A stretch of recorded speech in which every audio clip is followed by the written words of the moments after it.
నమస్కారం. శ్రీ స్తుతి టీవీ వీక్షకులందరికీ కూడా స్వాగతం, శుభస్వాగతం.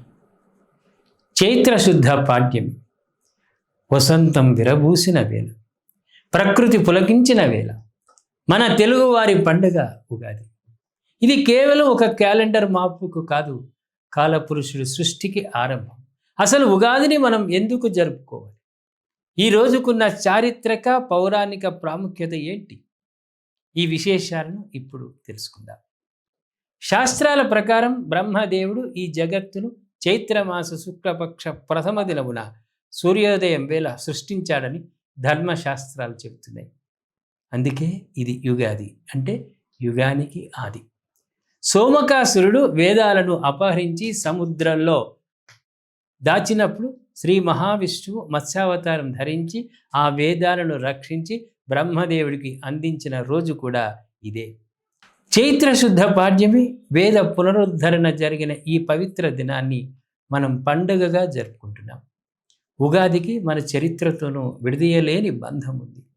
హైందవ చక్రవర్తుల్లో అగ్రగణ్యుడైన విక్రమాదిత్యుడు చైత్రశుద్ధ పాడ్యమి నాడే పట్టాభిషిక్తుడైనట్లు తెలుస్తోంది. అలాగే శాలివాహనుడు మట్టితో సైన్యాన్ని చేసి శత్రువులను పారదోలి నూతన శకాన్ని ప్రారంభించిన రోజు కూడా ఇదే. అందుకే తెలుగు, కన్నడ, మరాఠీ ప్రజలంతా ఈ రోజును తమ విజయానికి చిహ్నంగా భావిస్తారు. మనం ఉగాదిని చాంద్రమాసం ప్రకారం జరుపుకుంటాం. మన పెద్దలు సూర్యచంద్రుల గమనాన్ని బట్టి కాలాన్ని లెక్కించారు. చంద్రుని గతి ద్వారా ఏర్పడ్డ మాసాన్ని మనం పాటిస్తాం. చైత్రమాసం అనే పేరు ఎలా వచ్చిందో తెలుసా? ఏ మాసంలో పౌర్ణమి నాడు చిత్తా నక్షత్రం ఉంటుందో ఆ మాసానికి చైత్రమాసం అని పేరు. ఇలా 12 నెలల కాలచక్రాన్ని మన మహర్షులు ఎంతో శాస్త్రీయంగా రూపొందించారు. రామాయణంతో మొదలుపెట్టి భారతం వరకు ప్రతి యుగంలోనూ ధర్మం గెలిచిన సందర్భాలను ఉగాది గుర్తు చేస్తుంది.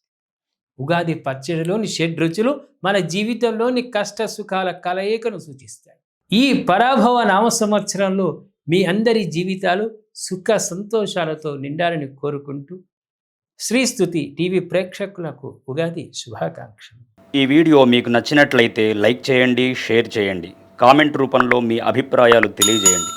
ఇలాంటి మరిన్ని వీడియోల కోసం శ్రీ స్తుతి టీవీని సబ్స్క్రైబ్ చేయండి, పక్కనున్న గంటను కొట్టండి.